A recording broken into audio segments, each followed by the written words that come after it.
the first thing I'm going to show you is the paper pumpkin. So I don't know if you guys are subscribers to Paper Pumpkin, but I am, because it's a project that I can do that isn't something I have to plan. So normally when my paper pumpkin comes, I just do whatever the kit is. And, you know, it's kind of a nice little creative break for me. But today I got the kit, and I love this kit. Not that I don't love it, but I wasn't convinced that I was going to use 8 boxes. And these little gift cards are cute. They're very pretty, but I personally prefer bigger cards. And so I did some stuff today with it. I'll show you the finished product. This is the bag, and it is really pretty. It's got like a linen look to it, to the designer series paper. And it's a good size bag. You could put quite a bit in there. And then the cards are, I don't know, this is like, it's not quite 4x4, but they're beautiful, and they have that gold fleck. And then I loved the envelopes that coordinate with them. And if you can see the envelope. It's printed all the way down through there, of course. So I had to use some of that paper. You get lots of stuff with it. Lots of stuff as in, you know, they come in a packet. And this one has the 8 bags. 8 bags? No. Yeah, 8 gift bags, 8 gift cards and envelopes. And then all the die cut pieces and a stamp set somewhere here. And the Lost Lagoon is the ink color. So the stamp set has some really great sayings in it. And I'm going to show you the cards that I made. What you'll see that I did here, and I am going to show you how I did some of it, not all of it, but I'm just going to quickly show you the cards that I made. And we'll just start with this one. So this paper back here is actually the envelope. I cut the envelope. And then this piece here is the card, the greeting card. And then the piece that's behind there, that's just kind of a layer, just to give it a little bit of dimension. Has that linen look to it, and then it's pieces of the bag. And actually, I just used the same kind of layout on this card with a little banner, but I really like that. And then this one, this too has the paper from the envelope, the card, and then just the die cuts. Super simple. And these two actually both used, as you can see, both used a box that I cut up. And so this one is actually 2 pieces. It's the, you know, has a little bit of dimension to it. So it has the flap. And then this one, I flipped the flap around and just used 1 piece. And then I added a little piece of ribbon. I had some ribbon that coordinated with Lost Lagoon, and I used that. And I kind of wish, the other day Brittany was here. She was helping me, and that's my daughter-in-law. She was helping me with some Stampin' Up! Stuff, get me organized. And she was doing paper pumpkins. And I noticed that she had some extra gold gems to stick on, and I kind of wish I had them. I know they're here somewhere.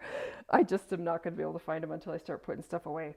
But they would be pretty, and they were like from probably last month or the months before. One of the months coming over the summer of paper pumpkin that I just had stacking up here, and she did them for me. So save your little extras that you get, your little embellishments and all that, because again, I would have used those little gold sticky things. That's not what they're called, but they're similar to this, which is blooming pearls. See, those would be pretty. Any of these would be pretty on there because it coordinates with that. But just to add a little bit more dimension. Not that we needed that, but. So let me show you how I did it. So this is just an envelope. I stick it in my cutter. I will tell you, I just today put a brand new blade in my cutter. And it's amazing when you have a sharp blade in your cutter, how well it works, because I've been struggling with it for a while now. So I just set this in my cutter right up along the groove. And can you see? Yeah, you can see that. And then, so what I've actually cut off is just this tiny little strip, but it's enough to open up that side. And then I'm going to flip it over. I want this straight edge along that top, and you really can't use this because it's not straight. So I have to flip it around, upside down. Again, put that in there so it's right in the groove, just barely in the groove, and cut that off. And that's how I got my designer paper that I used for my cards. I'll cut that off. And then I've got this piece of paper that I can use. And I'll tell you on this one card, where is it? Here, this one. I trimmed down the middle piece is what I used on my actual card, because then it came all the way to the end. But you'll see right at the end here, I didn't realize that till if you get up close and personal, if you look at it, that's where you lick the envelope. And it doesn't really show that much. It just looks shinier than the rest. But it's okay. Yeah, so this, and then this one, this piece, you see I just cut, I think it's 4x4. So 4x4 square, and I cut off my flap to layer that piece. So that's really how you do it. It's pretty simple. The same thing with this.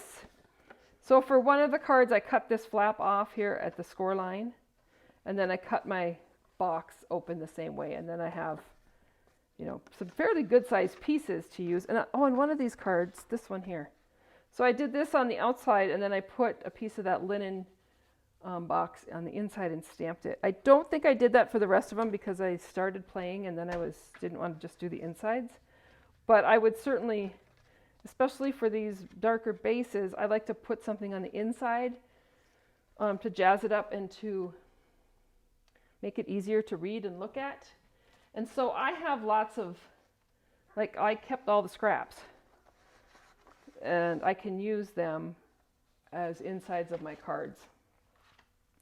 So really, it's just the same thing. The only thing I got to be worried about on this one, and not that it's a worry, is that there's score lines, and these boxes are like not corrugated.